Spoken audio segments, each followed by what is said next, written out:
They laughed at my simple clothes. They mocked me when I sat down at the table farthest from the front, the charity table. The bride was arrogant, truly stuck up, and she called me a nobody. But then, the billionaire groom stopped dead in his tracks, halfway up the aisle, and whispered my name. The laughter died immediately. No one in that room knew I was actually an heiress in disguise, or that this groom was about to choose me over his supposedly perfect bride. Before we begin, write your name and where in the world you are watching from in the comments below. My name is Lainey Morrison. What happened at that wedding still feels completely unreal, even months later. You see, when most people hear the name Morrison, they immediately think of Morrison Industries. That huge empire owns hotels, major real estate, and tech companies all across the country. Yes, that Morrison family. My father, Leonard Morrison, is one of those super-rich men you read about in business magazines. My older brother, Nathan, runs half of the company. And me? I am the odd one out. I walked away from everything they owned. I left that fancy gold prison 6 years ago, the day I turned 21. I could not stand the fake smiles anymore. I couldn't stand the pointless, shallow conversations.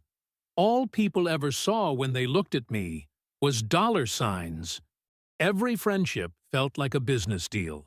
Every relationship felt like a forced contract. So, I vanished. I changed my phone number, found a small, cheap apartment across the city, and started working as a graphic designer under a completely different name. My family was heartbroken, especially my brother Nathan, but I just needed to breathe. I needed to be just Lainey, not Lainey Morrison, the girl set to inherit a fortune. Nathan was the only one who knew the truth about my double life. We would meet secretly once a month at a small, unknown coffee shop, a place nobody from our old world would ever visit. He hated that I was living in a tiny space, working late nights just to pay the rent, and eating cheap noodles more often than I wanted to admit. But he respected my choice. That shows you the kind of brother he is. For 6 years, I lived a quiet life. I made real friends, people who liked me for my awful jokes and my ability to watch an entire TV series in one sitting, not for the money I had sitting in a bank account. My best friend, Maya, was one of those people. She thought I was just a struggling artist trying hard to make it in the city. And in a way, I was. We met in a community art class, connected over our love for bad reality television, and became inseparable.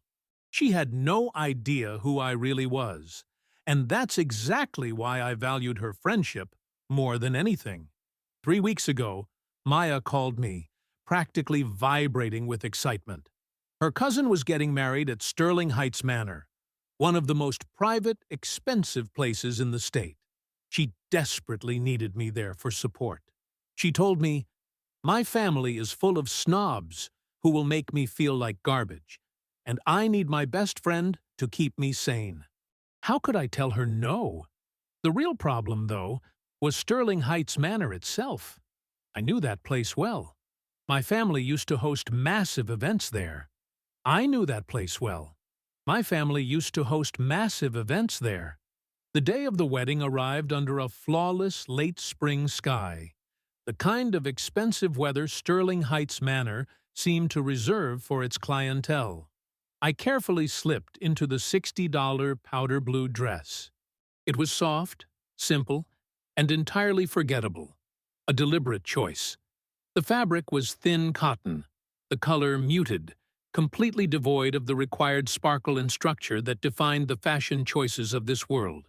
I wore no jewelry, save for a small, simple silver watch, a gift from Maya. My hair was pulled back into a neat braid. I looked like a quiet guest who happened to wander in off the street. Maya, however, was dazzling. She wore a deep purple silk dress that made her glow, and she spent the entire 40-minute drive nervously readjusting the clutch she had rented for the occasion.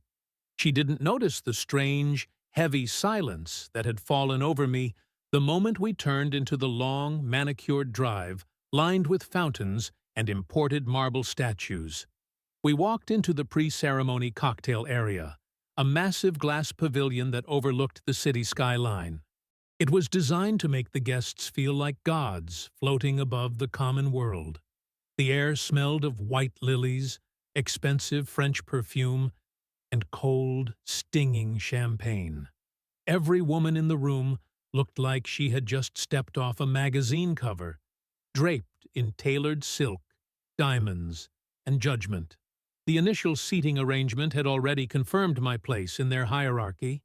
Maya's snobbish Aunt Patricia had stopped us at the entrance, taken one sharp look at my blue dress, and sniffed audibly before sending us to the very back of the pavilion. We were seated at table 17, the charity table, Maya whispered angrily, realizing their isolation. It was tucked against a thick velvet rope, right next to the discreet swinging double doors that led to the kitchen and service entrance. Every few minutes, a waiter would push through, rattling plates, reminding us we were on the periphery. As the noise level swelled, I sipped my plain, sparkling water, watching the beautiful predatory movement of the crowd. Maya was visibly stressed, gripping my hand so tightly her knuckles were white. "I'm so sorry, Lainey," she mumbled, her eyes fixed on the entrance where the bride's mother was holding court. I knew my family was terrible, but table 17, this is just cruel. "It's fine, Maya," I said, giving her a gentle squeeze. "We have a perfect view of the chaos, and we don't have to talk to anyone important." My composure must have looked like resignation, which was perhaps worse than actual poverty to these people. We hadn't been sitting there 10 minutes before the attack began. Natasha, Clarissa's chief bridesmaid, was the first. She was tall, skeletal, and wearing a blindingly pink satin dress that matched her overly tanned skin. She led a procession of two other bridesmaids, Chloe and Sarah, all of whom carried small, heavily jeweled clutch bags and expressions of supreme boredom. They moved through the crowd like expensive sharks, eventually spotting us isolated at the back. They stopped a foot from our table, ignoring Maya entirely and focusing only on me. Natasha's gaze raked over my simple cotton dress, her lips curling into a slow, practiced sneer. "Oh, look. We found the elusive table 17. "Are you actually sitting back here?" she asked, the question laced with performative confusion.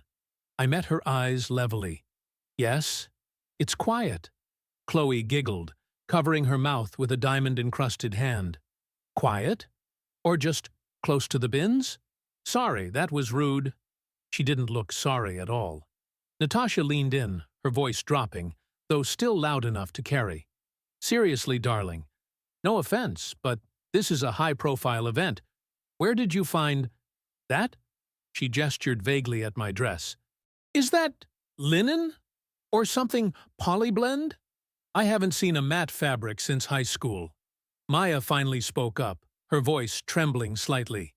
"It's Lainey's dress. She looks great." Natasha dismissed Maya with a flick of her wrist. "No one was talking to the cousin, dear. We were talking to the guest who is visibly defying the dress code." She returned her attention to me, her eyes drilling into my bare collarbone. "And no jewels? Not even a delicate little pendant? Did you forget your accessories? Or are we operating on a very strict budget this quarter?" The implication was clear. I was poor, struggling, and failing to maintain the minimum standard of class required to breathe the same air as them. "I'm a freelance graphic designer," I stated plainly, keeping my voice low and steady. "I usually focus my budget on rent and coffee, not things that sparkle." Sarah, the third bridesmaid, whispered something to Chloe that sounded like struggling artist trope, and they both erupted in high-pitched, mocking laughter. "A graphic designer," Natasha repeated, drawing out the words like they tasted bad. "Right. So, charity seating then. We figured you were someone's random work colleague who needed a free meal." I felt the familiar cold knot tighten in my stomach, the feeling that had driven me from my family's wealth 6 years ago. This was the real face of opulence, the casual cruelty, the complete lack of empathy for anyone they perceived as lower than them. I didn't get angry. I got analytical. My anonymity was working perfectly. I was a ghost, invisible, yet they were exposing themselves to me completely. Before I could formulate another neutral response, the atmosphere changed. A hush fell over the immediate area, signifying the arrival of the star attraction. Clarissa Whitmore, the bride, swept toward our table. She wasn't wearing her wedding gown yet, but a custom-made, floor-length ivory cocktail dress that cost more than my entire apartment's annual rent. She radiated an unnerving mix of entitlement and artificial sweetness, her eyes bright and calculating. She gave a small, forced smile that didn't reach her eyes, stopping just behind her gaggle of bridesmaids. "Natasha, darling, what is going on here?" Clarissa's voice was sharp, polished, and immediately condescending. She glanced quickly at Maya, then focused her full, withering attention on me. "We were just welcoming the guest from table 17, Clarissa," Natasha chirped, enjoying the attention. "She's a freelancer, a designer." Clarissa's perfectly arched eyebrows lifted slightly. She didn't bother to greet me. She just stared at my $60 blue dress, like it was a smudge on her otherwise pristine event. "Oh, I see," Clarissa purred. "So you're the token guest? The reminder of how lucky we all are? Sweet gesture, Maya, bringing a friend who really needs the catering." Maya shot up from the chair, her face flushed crimson with shame and fury. "Clarissa, that is enough. Lainey is my best friend, and she is not a charity case." Clarissa ignored Maya's protest completely. She tilted her head, a predatory gleam in her eye, already formulating her next move. She pulled out her glittering phone, the screen already open to her social media page, where she had millions of followers obsessed with her perfect life. "Wait," Clarissa instructed, her voice suddenly high and artificial, as if speaking to an audience. "This is actually a moment. We must document this wonderful contrast. It's so humbling to be surrounded by people from all walks of life." She stepped around the table, forcing herself close to me. The scent of her impossibly expensive perfume, something heavy and floral, overwhelmed the delicate air. Her movements were swift and decisive. She angled the phone just so, bringing both her impossibly sculpted face, perfect makeup, blinding earrings, and my own plain features into the frame. I didn't resist.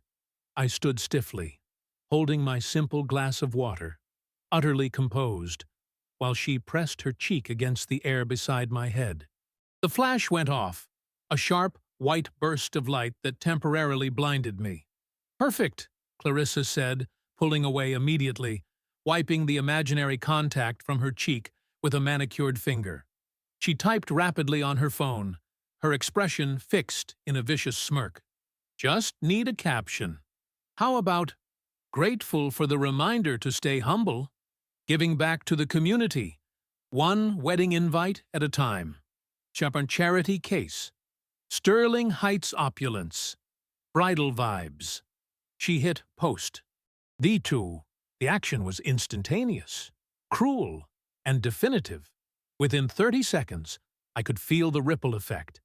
2 women across the room lowered their champagne flutes and covertly glanced back at table 17, phones already in hand.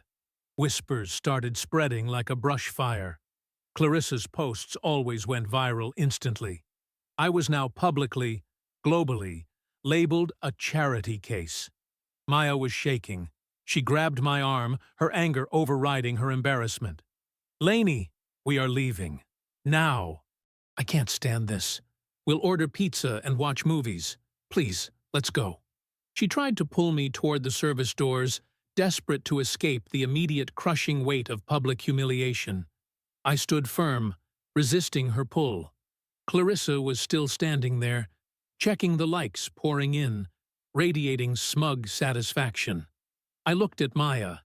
My face remained impassive, but my mind was running cold. "No," I said, my voice barely above a whisper, yet firm enough to halt Maya's desperate movement. "I am not leaving." Maya looked at me, horrified. "Why? Lainey, they are mocking you. They're cruel. They just posted you online for millions of people to laugh at. We don't have to stay here." I lowered my eyes for a moment, absorbing the cold, painful energy of the room. When I looked back up, I saw Clarissa, Natasha, and the others laughing conspiratorially, already dismissing me as a conquered nuisance. "I came here to support you, Maya. And I will," I said. Then, I added quietly, for my own benefit, "Besides, if I leave, they win. And if I stay, I get to watch the show up close. They think I'm poor and unimportant. They think I'm just part of the scenery. They think they can afford to drop their masks around me." I settled back into my chair, picking up my water glass again. The plain blue dress, the simple braid, the quiet demeanor. It all made me perfectly invisible to their perception of power. They had just shown me exactly who they were. Shallow, nasty people who derived joy from humiliating others. And now I had the perfect front-row seat to observe them for the remainder of the evening. Maya, seeing the hard-set line of my jaw, finally released my arm. She sat back down slowly, her expression a mixture of fear, confusion, and reluctant admiration. "Okay," she murmured, still looking out at the glittering, cruel crowd. "But if anyone else comes near this table, I'm throwing my clutch at them." I gave her a tiny, genuine smile. The humiliation stung, but the clarity was exhilarating. They had misjudged me completely. They thought they had seen a pauper. They had actually just insulted a queen in disguise. I focused my gaze on the entryway to the ceremony hall, waiting for the event that had forced me back into this gilded cage to begin. The cocktail hour was over. It was time for the main event. The transition from the cocktail patio to the grand ballroom was smooth, choreographed with obsessive precision. The heavy velvet curtains that separated the two spaces slid silently open, revealing a cathedral of white flowers and crystal chandeliers. Even for someone who grew up in the kind of wealth that owned half of Manhattan, the opulence of Sterling Heights Manor felt excessive, suffocating. I settled into the uncomfortable folding chair at the charity table. Maya leaned close, still radiating tension. "He must be really rich," she whispered, her gaze sweeping over the gold leaf molding. "Only the truly obscenely rich have screens this big for a wedding video." The massive screens, strategically placed so everyone, including those by the service door, could watch, flickered to life. They displayed professional, highly edited engagement photos of the couple. I stared, focusing less on the sickeningly happy pose and more on the man in the sharp tuxedo. The first shot was a close-up, black and white, dramatic lighting on his strong profile. A cold, heavy jolt hit me in the chest. My breath caught, sharp and painful. It wasn't just a groom. It wasn't just a self-made billionaire. That angular jawline, the stern set of the mouth, the deep, dark eyes, I knew them. I knew them from long, chaotic summer evenings in my brother Nathan's college dorm room, and later from sun-drenched afternoons by the Morrison Estate pool. His name wasn't just Evan Sterling. It was Evan. He was Nathan's college best friend. He hadn't just visited. He had practically lived in our guest wing for 2 years, working internships, studying relentlessly, always pushing to be more than his modest background allowed. He was the quiet, driven boy who, 7 years ago, had patiently taught a socially awkward 15-year-old Lainey how to play high-stakes chess, only to let her win just before she went to bed. He was the ghost of my past, the forgotten, impossible crush that had faded into the background when I left everything behind. "Lainey, you okay?" Maya asked, sensing the sudden rigidity in my posture. I couldn't answer. I could only stare at the screen, the image of Evan Sterling smiling stiffly beside his ridiculously dressed fiancée burning into my memory. This wasn't just a random event. This was a personal trap. The risk I had taken by coming here, the risk of being recognized by anyone from my previous life, had just magnified 1,000 times. Evan knew the real me. He knew my brother. He knew the depths of the Morrison family panic when I disappeared 6 years ago. I quickly checked the screen again, searching for confirmation, praying for a mistake. The name beneath the photo flashed clearly. Evan Sterling, CEO of Sterling Technologies. No mistake. My simple $60 powder blue dress, which had felt like an armor of anonymity just moments ago, now felt like a spotlight. I had been hiding in plain sight, and now, the one person who could blow up my entire carefully constructed independent life was about to marry a woman who had just publicly branded me a joke. The ceremony music began, the familiar swelling sound of Pachelbel's canon in D major filling the enormous hall. It was loud, expensive, and completely hollow. The procession started. The crowd rose with a rustle of silk and expensive wool. When Evan Sterling appeared at the front of the aisle, flanked by his groomsmen, he confirmed every terrible suspicion I had harbored about the man in the photo. He looked successful, undeniably powerful, and exquisitely miserable. He wasn't smiling, not even a polite smirk. His shoulders were stiff, his neck tight.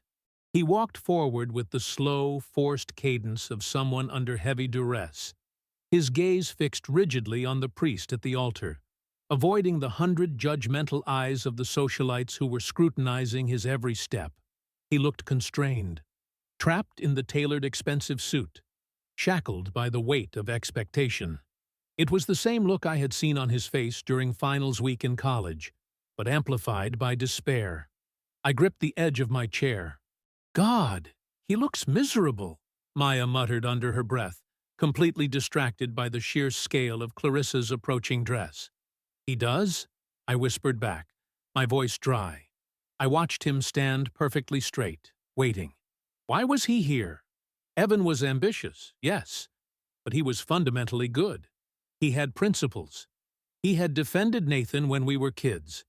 He wouldn't look this defeated unless he was being forced into something terrible. The minutes stretched out, slow and agonizing. Clarissa made her grand entrance. The sheer volume of tulle, lace, and pearls she wore was staggering. She moved slowly down the aisle, beaming, soaking in the admiration that she believed was her due. Evan didn't look at her. He didn't turn to watch her approach. His gaze remained fixed on the golden cross behind the altar. The entire show, the performance of extreme wealth and status, reached its peak as Clarissa finally arrived beside him. Her father shook Evan's hand, a hard, controlling grip, before depositing Clarissa into Evan's stiff posture. The priest began the opening rites. The crowd settled, ready for the ritual of status confirmation. I leaned back, trying to shrink into the shadows provided by the massive flower arrangement near the service entrance. I told myself to breathe, just watch, just endure the rest of the ceremony. As soon as the cake was cut, I would tell Maya I felt sick and disappear back to my normal life, leaving the ghosts of the Morrison mansion behind me. Then, Evan moved. It wasn't a large movement. It was just a slow, almost mechanical sweep of his eyes, an unconscious attempt to avoid the priest's earnest sermon about the sanctity of marriage. He scanned the front rows, the millionaires, the senators, the Whitmore family friends. His eyes registered nothing, completely devoid of connection. He continued sweeping, dropping lower, moving past the midsections of the hall, past the friends, the co-workers, the casual acquaintances. And then his gaze fell back, all the way to the far wall, near the kitchen doors. He saw the small, powder blue spot sitting alone at the charity table. My heart stopped beating. My chest seized up, locking the air in my lungs. For a terrifying, endless moment, he just looked at the dress. Then, slowly, painfully, his eyes traveled up, reaching my face. The silence was deafening, even though the priest continued to speak. The despair I had seen clouding Evan's features vanished instantly, replaced by a shock so profound and total that it seemed to physically restructure his face. His lips parted slightly, but no sound came out. The tight, controlled mask he had worn for the entire ceremony shattered. I saw the exact moment the realization hit him, not just recognizing a familiar face, but recognizing the absolute truth. I was Lainey Morrison, the person he and Nathan had spent 6 years trying to locate, the lost girl who had walked away from the family fortune. His body froze, rigid. His head tilted slightly, confirming the view. His eyes locked onto mine, huge and intensely focused, pulling all the noise and light out of the enormous room until there was only the sound of my own thundering pulse in my ears. The priest paused, waiting for the groom to echo a traditional response, but Evan did not move. He did not blink. He was completely fixed, staring at the woman he had just witnessed being mocked for her poverty, the same woman who held the key to the empire he had once served. My careful disguise, my simple, earned life, had just exploded in a single, fatal instant of eye contact. I realized, with a rush of icy fear and exhilaration, that I was no longer an unwanted guest. I was the biggest secret in the room, and Evan Sterling had just found me. The air in the grand hall had been thick with held breath, the ceremony suspended in an unbearable silence that stretched until it threatened to snap, the tension wires tautly strung across the room. Evan Sterling, the groom, finally moved. It was a slow, deliberate motion, like a statue cracking free from its marble base. He ignored the slight, questioning cough from the elderly priest beside him, and Clarissa's sudden, small sound of petulant confusion. His gaze remained locked on me, burning away the distance between us. He reached out and smoothly plucked the small, decorative microphone from its stand on the altar table, the microphone meant for reading the traditional vows. A hollow, sharp clack echoed through the professional sound system as Evan tapped the head of the microphone, testing the connection. The small noise was louder than the priest's prayers, louder than the hushed music, a stark, aggressive intrusion into the sacred performance of the wedding. Evan took a deep breath, and when he spoke, his voice was no longer the constrained, tired tone of a man going through the motions. It was clear, deep, and projected with the confidence of a billionaire used to commanding attention in enormous boardrooms. Every word landed with the force of a hammer strike. "Lainey," he said. The syllable resonated through the high ceilings. The room stirred, a small collective ripple of confusion running through the first few rows. He paused, letting the name settle, then delivered the final crushing blow, the name that ripped the facade off 6 years of carefully constructed anonymity. Lainey Morrison. The effect was instantaneous and violent. 300 heads snapped up and swiveled simultaneously toward the corner of the room, near the service entrance, where the charity table sat. The movement was like a single organism turning, a wave of expensive silk, starched collars, and diamond glitter suddenly focusing on my $60 powder blue dress. The collective silence that followed was terrifying. It was the silence of status-obsessed people realizing they have made a profound, irrevocable mistake. Next to me, Maya let out a choked sound, halfway between a gasp and a whimpering question. She grabbed my forearm, her fingers digging hard into my skin. "Morrison?" she whispered, her voice tight with disbelief, her eyes wide as she looked at me, then at the stunned crowd, then back up toward the altar. "Lainey, what is he talking about? Who is Lainey Morrison?" I felt the pressure of 300 pairs of eyes, judging eyes, calculating eyes, terrified eyes, boring into my skin. I could feel the immediate panicked reassessment happening in every mind in the room. They weren't seeing the woman who sat near the trash bins anymore. They were seeing a ghost, a legend, a name tied to the industrial backbone of the city. Evan didn't wait for the priest to interrupt, or Clarissa to react. He set the microphone back down and began his descent. He wasn't walking down the aisle, he was crossing enemy lines. He stepped off the altar platform and began moving with long, purposeful strides, marching toward the back of the chapel. Clarissa, still frozen in place beside the priest, finally registered the threat. Her perfectly sculpted face contorted into a mask of pure, spoiled fury. "Evan! What are you doing? Stop! Who is that? Get back here!" she shrieked. Her voice, thin and sharp, was ignored by everyone, including Evan. He moved past the rows of stunned guests, his eyes never leaving mine. His expensive tuxedo seemed to ripple with his energy. As he approached, I saw the lines of exhaustion and sadness around his mouth soften, replaced by a fierce relief that was startling to witness. When he reached the charity table, the few other guests seated there, low-level political contacts and aging family friends, scrambled backward, pulling their chairs away, desperate not to be associated with the explosion of drama unfolding in their immediate vicinity. Evan stopped directly in front of me, the space between us closing the distance of 6 years. He was breathing heavily, his chest rising and falling quickly. "Lainey," he repeated, his voice now lower, urgent, meant only for me. He reached out and gently rested his hand on my shoulder, a physical anchor that felt overwhelmingly real. "I knew it was you. We have been looking for you.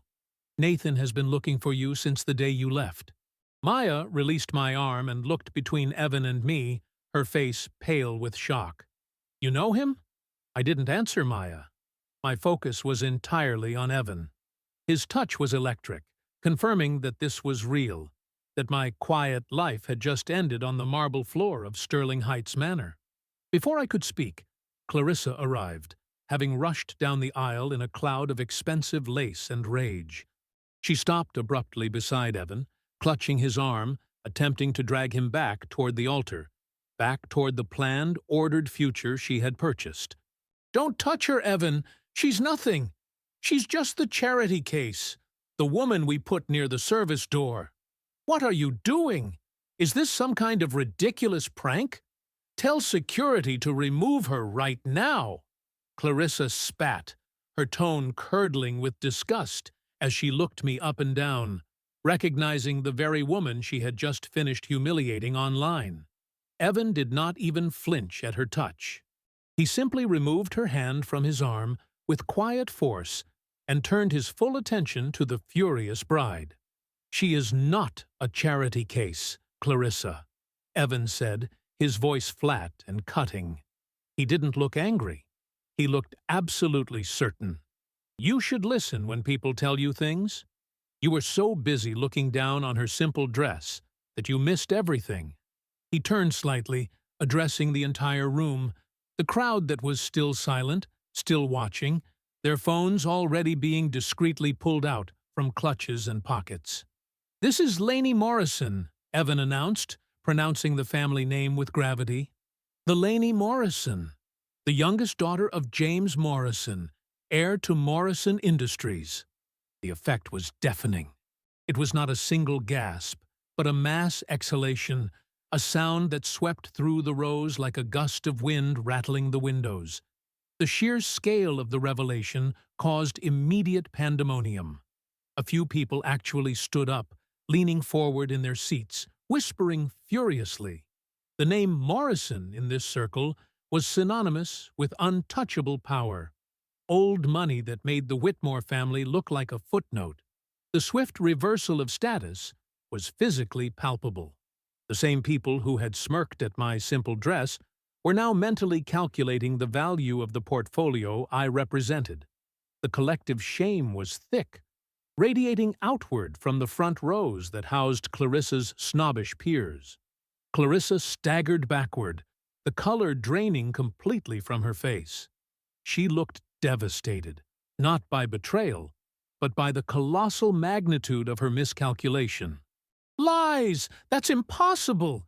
She's wearing a cheap dress. She's sitting at the charity table," Clarissa stammered, pointing a trembling finger at my blue fabric. I finally found my voice. It was steady, strong, and entirely devoid of the fear I had felt just moments earlier.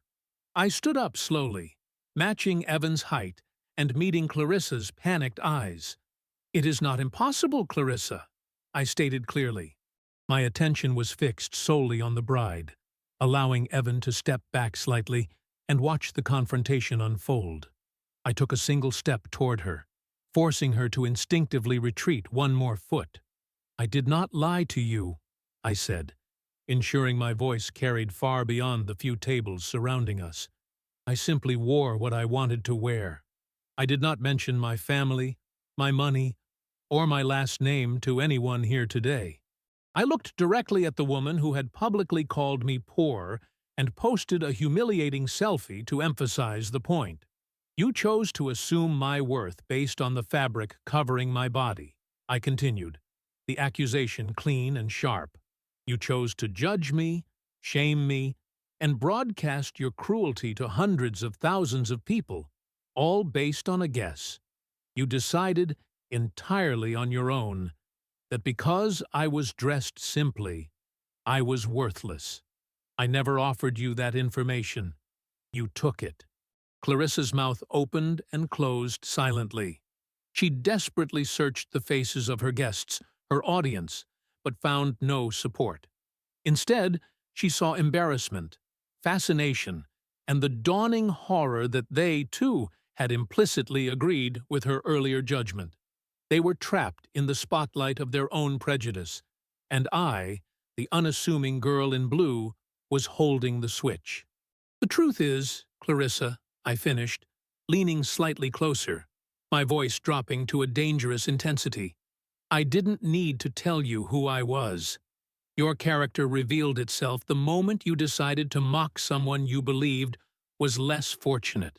The silence that followed my final words was crushing, heavier than the velvet drapes that lined the grand ballroom. Clarissa stood frozen, her perfectly made-up face losing its composure, the blush draining away. 300 people watched, waiting for the bride to respond, but all she could do was tremble slightly. Evan did not wait. He walked quickly back to the altar and picked up the microphone. The sound system immediately amplified his breath, filling the immense space with static, and then his voice, calm but intensely focused. "Ladies and gentlemen, friends, family," Evan began, scanning the sea of confused faces.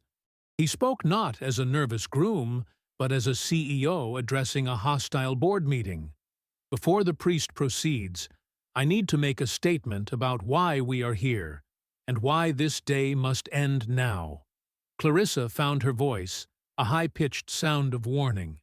"Evan, what are you doing? Put the microphone down. This isn't a joke." He ignored her completely. His eyes were fixed on the far wall, where two massive projection screens, usually used for celebratory photo montages, hung high above the dance floor. "This marriage was never based on love," Evan stated, the raw honesty echoing across the mahogany walls. The guests gasped audibly. "This was a transaction, a forced acquisition. Clarissa's father threatened my company, threatened to use his considerable political and economic influence to destroy everything I have spent the last decade building, unless I agreed to this merger of families." He paused, letting the severity of the threat sink in. He reached for the platinum wedding band resting neatly on the satin cushion held by the small ring-bearer. He lifted it, letting the light catch the diamonds, a symbol of the immense wealth that dictated their lives. With a definitive movement, Evan threw the ring. It flew in a tight arc and landed sharply against the polished stone floor, the metallic ping sounding like a gunshot in the stunned silence. "I won't be blackmailed," Evan declared, "and I won't sell my soul to buy security." Clarissa screamed, a sound that was less human and more like the shriek of an animal caught in a trap. She lunged toward him, but her chief bridesmaid, Natasha, caught her arm, trying to maintain some semblance of order. Evan reached into his tuxedo pocket and pulled out his phone. He typed rapidly, and the two large screens behind him flickered, turning blue. "You have all seen Clarissa Whitmore's carefully curated image," Evan said, his voice now laced with bitter contempt. "The devoted philanthropist, the luxury influencer, the perfect bride.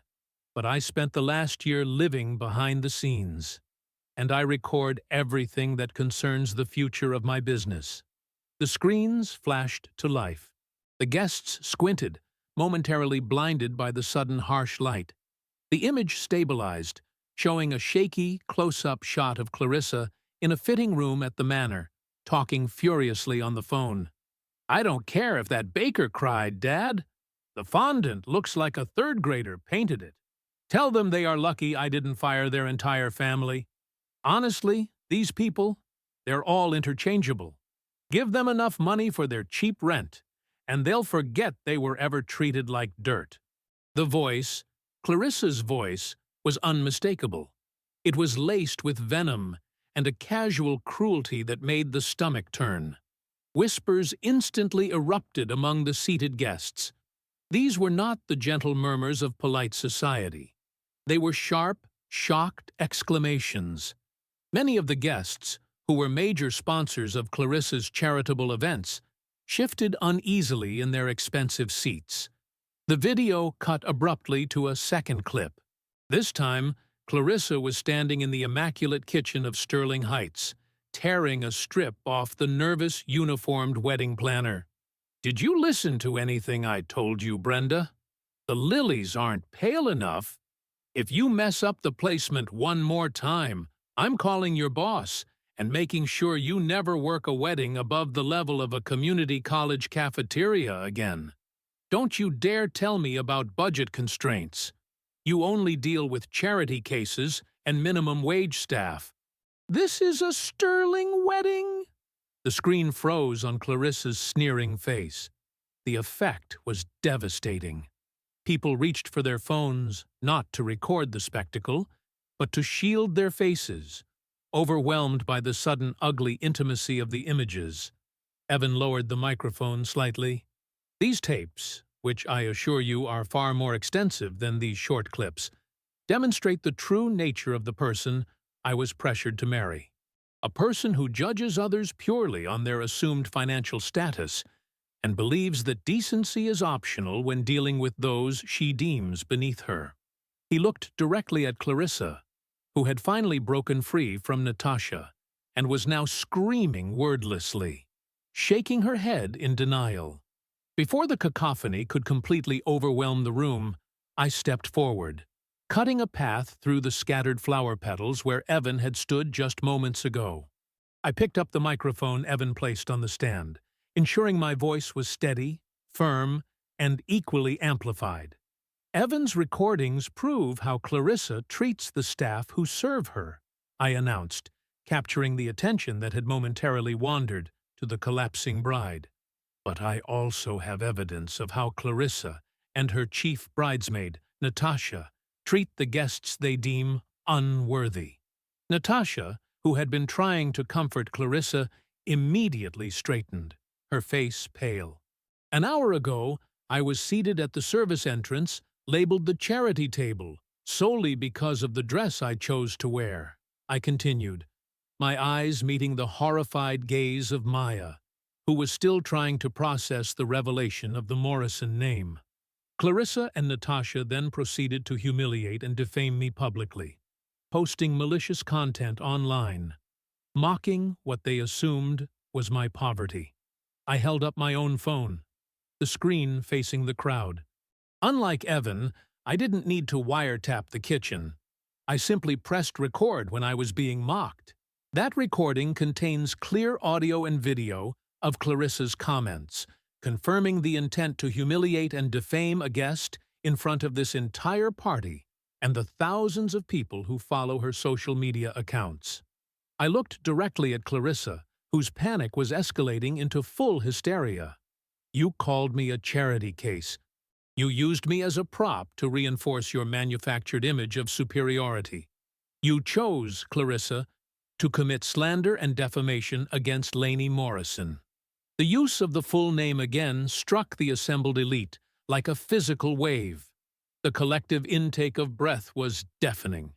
Lainey Morrison, the lost heiress, the family whose legal team and economic power could crush their entire social circle without blinking. I am sure the lawyers at Morrison Industries will find the actions of both Clarissa Whitmore and Natasha highly interesting, I stated, my tone dangerously level. Defamation is a serious crime, and given the public nature of the act and the widespread digital distribution, the damages will be substantial. This is more than a wedding disaster, Clarissa. This is now a massive legal liability, one that will cost you everything you pretend to be. Clarissa let out a guttural, wounded cry. She finally understood the magnitude of her mistake. It wasn't just losing Evan, it was the total destruction of her persona, her status, and her family's reputation. She charged forward, not toward Evan, but toward me, her veil flying, her face a mask of rage and despair. "You snake! You ruined me!" she shrieked, her hand raised to strike.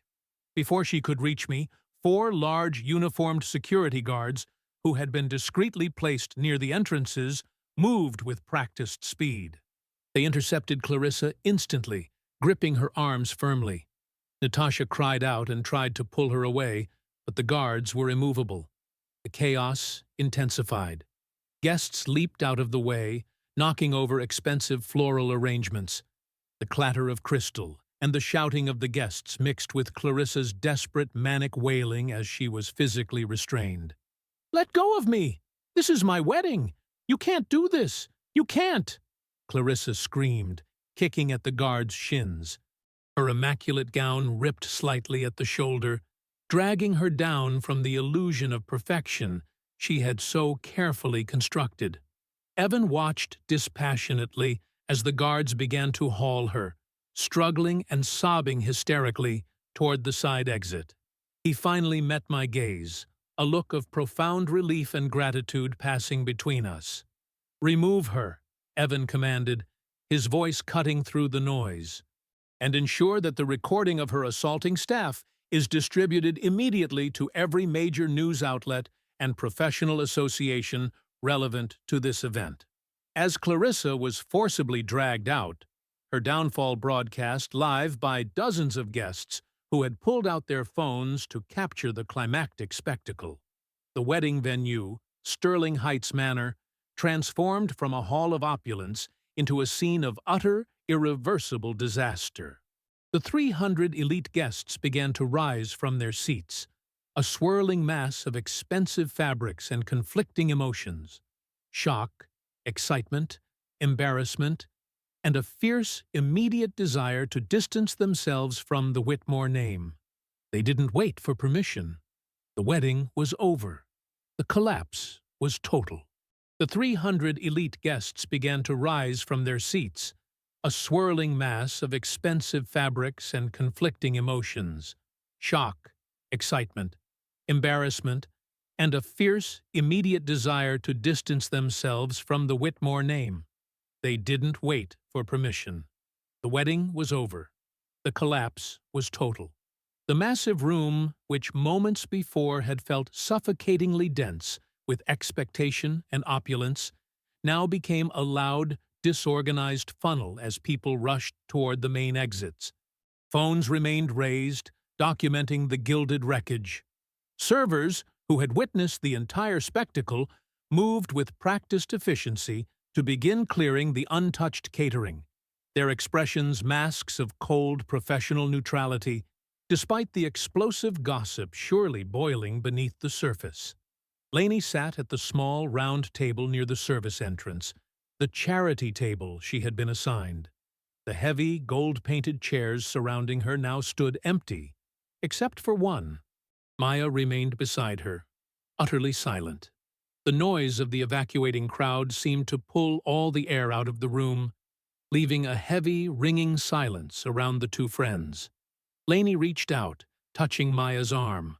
Maya flinched, pulling back slightly as if burned. "Maya," Lainey started, her voice sounding small in the suddenly vast room. Maya turned, her face a complicated map of emotions. Shock from the public drama, confusion about the name Morrison, and a deep, penetrating hurt. Her eyes, usually so warm and lively, were cold and fixed on Lainey's simple powder blue dress. "Lainey Morrison," Maya repeated the name slowly, tasting it, testing its weight. "Morrison Industries. That's not a common name, is it? Nathan Morrison is your brother, the CEO." Lainey nodded, her shoulders sinking. "Yes, he is."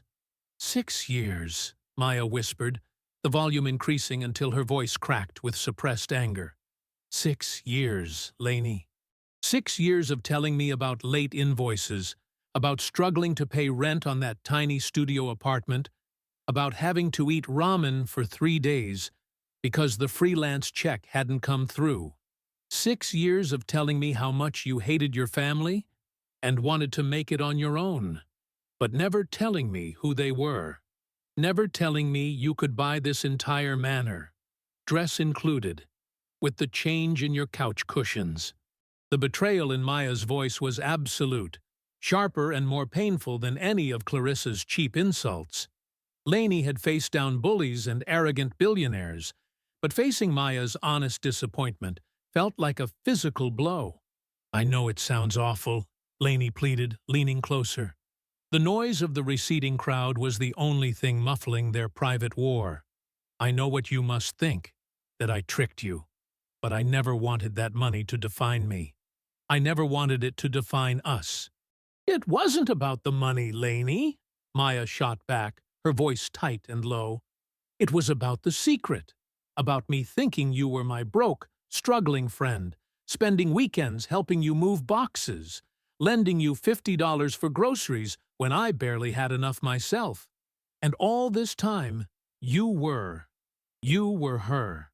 She gestured vaguely towards the spot where Clarissa had melted down. "No," Lainey insisted firmly. "I was never her. That's exactly why I left. That world is fake, Maya. It's a gilded cage full of people like Clarissa and Natasha, who only look at your bank account and your brand name. I left that life because I wanted something real. I wanted a friendship that was built on shared jokes, on dog videos, on me holding your hair back when you had the flu last winter, and you driving me to the airport at 4 in the morning. I wanted you to like me for me, not because I could give you connections or buy you things. If you had known I was a Morrison, would that friendship have been the same?" Lainey paused, letting the question hang between them, heavy and undeniable. Maya looked down at her hands, which were clenched tight on the silk tablecloth. The raw anger was slowly being replaced by painful introspection. She thought about the endless, pointless arguments they'd had over who would pay for the next takeout order, or the night they spent repainting Lainey's dingy kitchen walls, laughing until their sides hurt. Those moments felt intensely real. They were based on need and genuine affection, not convenience. "No," Maya admitted quietly, raising her head. "It probably wouldn't have. I would have been intimidated. I probably would have tried too hard. I hate that I'm saying this, but I get it. I do." She rubbed her temples, trying to erase the shock of the last 20 minutes. It's just 6 years. You really thought I would sell your story to a tabloid? No, I thought the name itself would change the way you looked at me, Lainey confessed. And I couldn't risk losing the only real thing I had built outside of that terrible, shallow world. A long moment stretched between them. The last few guests were shuffling past the exit, giving Lainey curious, lingering glances. Finally, Maya let out a huge sigh, the tension visibly draining from her body. A wry, tired smile touched her lips. So you're really Lainey Morrison? The hidden heiress? The one everyone thought was kidnapped or joined a cult? Lainey smiled back weakly. I joined a cult of cheap coffee and deadlines. Maya laughed, a genuine, slightly hysterical sound that broke the last of the tension. She reached across the table and grasped Lainey's hand, squeezing tight. Okay. Friendship intact, Maya stated, her tone shifting back to the familiar, bossy friend Lainey knew. But listen to me, Morrison. You owe me. Big time. For 6 years of pretending we were both broke, you are covering every single coffee run, every dinner, every movie ticket for the rest of our natural lives. And I expect a designer bag for Christmas. Is that understood, heiress? Lainey laughed, relief washing over her in a warm wave. Understood, best friend. As their hands separated, a shadow fell over their table. Evan Sterling stood there, tall and imposing in his perfectly tailored tuxedo, which now looked entirely out of place in the scene of destruction. He had waited patiently, giving the friends the privacy they needed for their confrontation. He looked at Lainey, his expression solemn but incredibly warm. Lainey, I think we need to talk. He didn't need to elaborate. Their history, the secrets, the 6 years of separation, and the bizarre moment of recognition at the altar demanded an immediate, private accounting. Maya stood up quickly, tucking her handbag under her arm. Right, my cue. I'm going to go find my Aunt Patricia and watch her have a small, quiet aneurysm. I'll text you later, Lainey. Don't run off this time. She winked, then headed toward the main hall, leaving Evan and Lainey alone among the remains of the disaster. Evan offered his hand. Lainey took it without hesitation. His palm was warm, and the contact felt solid and steadying. He led her away from the banquet hall chaos, past the service doors, and down a quiet, carpeted corridor meant for the staff. He stopped them in a small, ornate library tucked away behind the main lounge. A quiet, dust-scented space with high, dark bookshelves, far from the remaining noise. Evan closed the heavy wooden door behind them, sealing them into the silence. He turned, leaning back against the door, crossing his arms over his chest. He didn't speak immediately, but simply looked at her, his eyes tracing the outlines of her face. Lainey, he finally said, his voice low and serious, when I looked out there and saw you sitting at that table, I thought I was hallucinating. Nathan and I, we haven't stopped looking for you. Lainey felt a pang of guilt, knowing her brother had suffered worry while she pursued her idea of freedom. Nathan knew I was alive. He's the only one who did. We stayed in touch. He told us that much, Evan confirmed, running a hand through his hair. But he never told us where. He said you needed space. We respected it, but we were terrified. You just vanished. He pushed off the door and took a step toward her. When I saw the news articles about you 6 years ago, Morrison heiress missing, I was frantic. You were just gone. I always thought you'd come back once you realized how cold the real world was. Lainey looked around the library. The dark, rich wood, a stark contrast to the cheap fabric of her dress. The real world is cold, yes, but it's honest. And being honest with myself was more important than being comfortable. Evan nodded slowly. Honest. You are the most honest person I have ever known. That's what I remembered about you, even 7 years ago when you were just Nathan's quiet, serious little sister who kept trying to beat me at chess. A small, genuine smile touched Lainey's lips at the memory. You let me win, that one time. I did not. You crushed me fair and square. You always did. He paused, his gaze intensifying. Look at you now.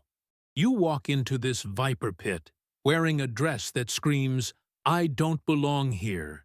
And you not only survive the malice, but you destroy the entire event without ever raising your voice. Evan stepped closer, the space between them shrinking until Lainey could smell the faint scent of expensive cologne and the heat radiating off his body. I came so close to marrying her, Lainey, he admitted, the regret palpable. I let myself get cornered. Clarissa's father threatened to ruin the Sterling Group if I didn't merge. I told myself it was just business.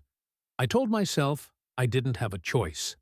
I was ready to compromise everything, ready to sell my soul just to keep my company afloat.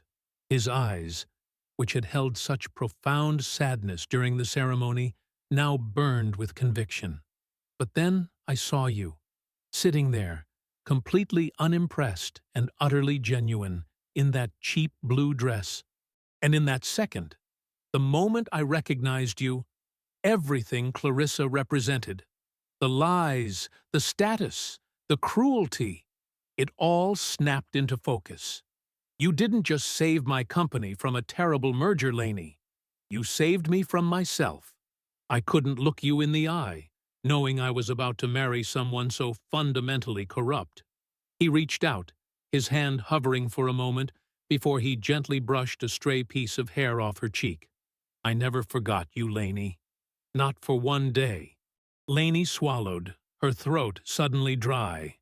The intensity of his gaze made the 6 years of separation feel like a momentary lapse. The quiet crush she had nursed in her teenage years now felt returned, multiplied by the years of shared history and the explosive drama they had just navigated together. You've caused an international incident, Evan, Lainey managed, trying to inject some levity, but her voice trembled slightly. The best mistake I ever made, Evan countered. He lowered his voice even further. His eyes locked on hers. Are you staying now? Are you finally coming home? Lainey's expression softened, a new resolve setting in.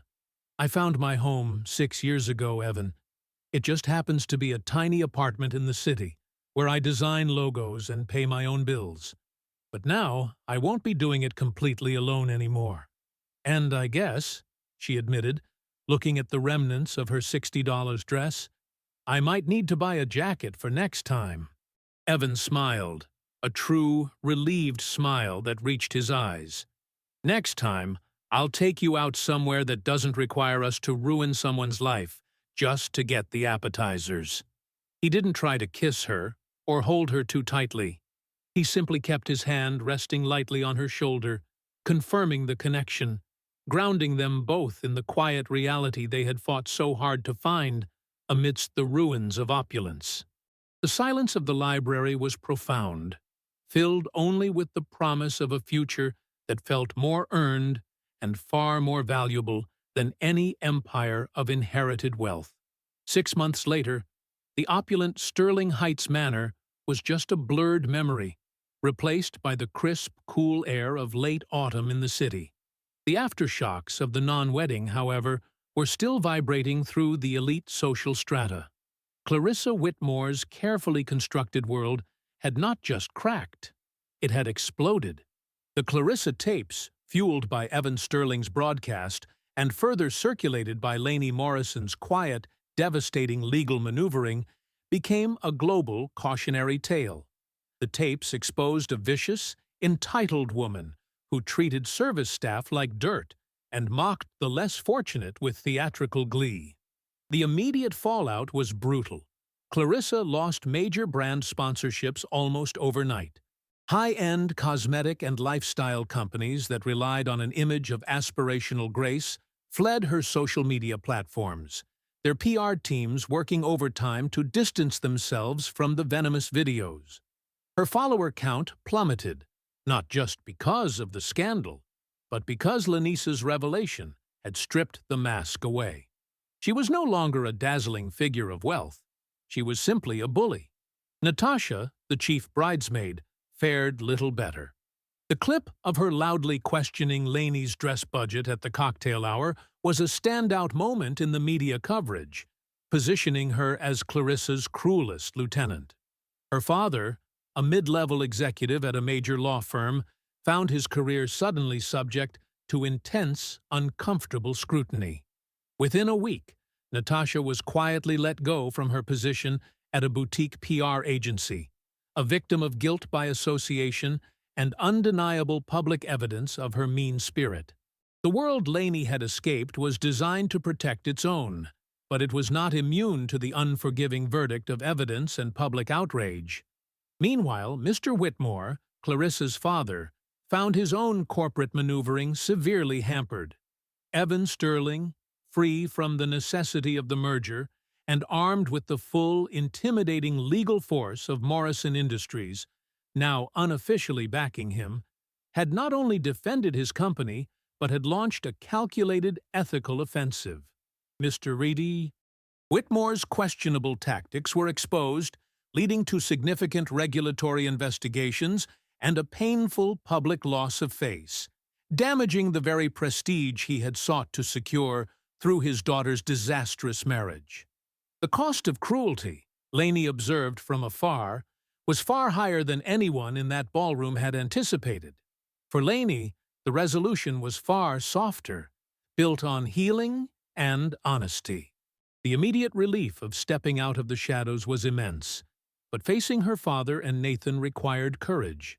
She met them not in the massive Morrison estate, but at a quiet, neutral cafe near her apartment, a small, brightly lit place that smelled of roasted coffee and old books. Her father, James Morrison, looked older than she remembered, lines of worry etched deep around his eyes. Nathan sat beside him, his posture stiff with unspoken emotion.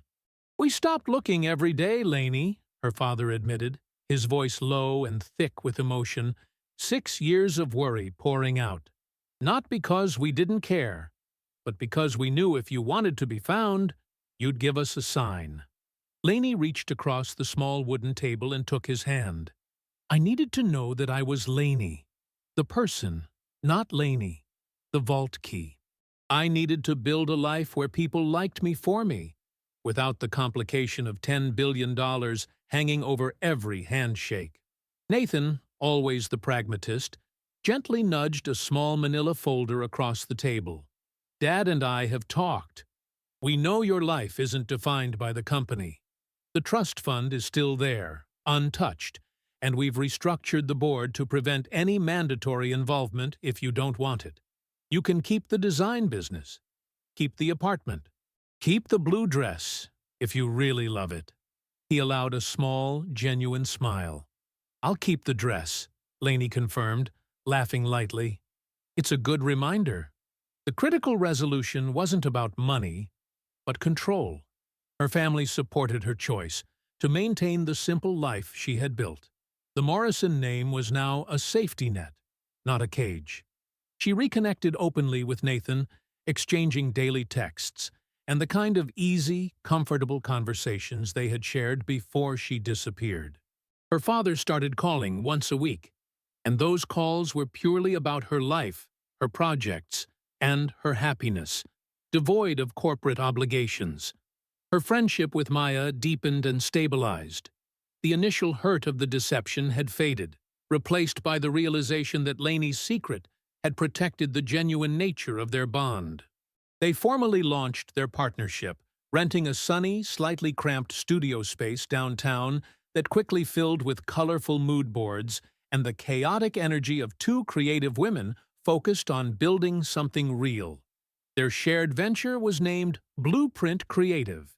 They specialized in ethical branding, working with small businesses, nonprofits, and startups that valued community over profit margins. Maya handled the client relations and logistics.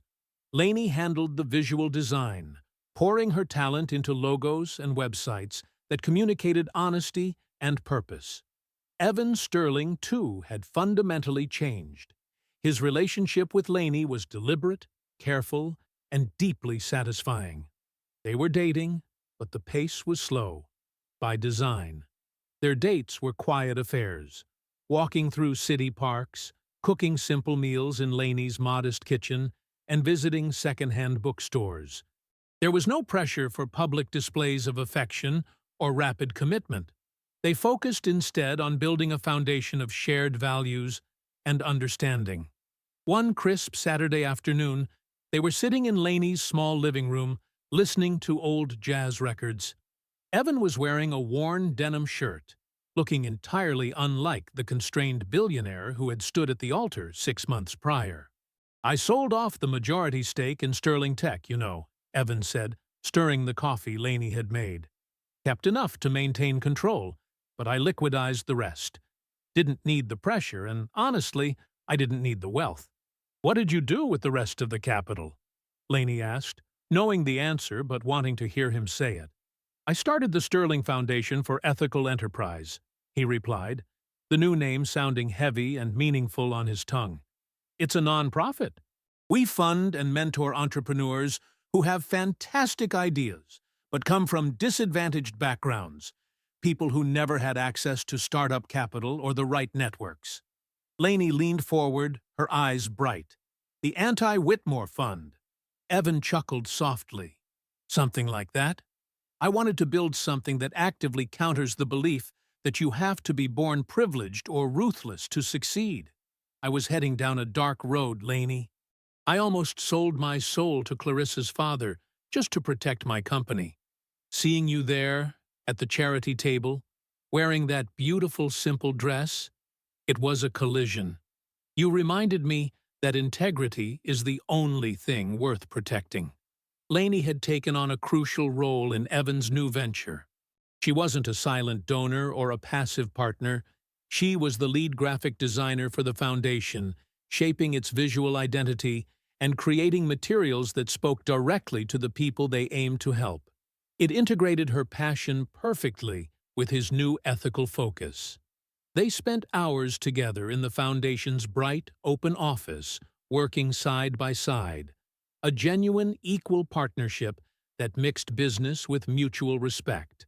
One evening, Lainey was working late at the Blueprint Creative Studio with Maya, reviewing a new logo design. The small space felt alive with their energy. "We actually did it, Lainey," Maya said, stacking proofs of concept. "6 months ago, we were worried about paying the electricity bill. Now we're choosing which massive client pitch to take next." "We earned it," Lainey said simply, leaning back in her chair.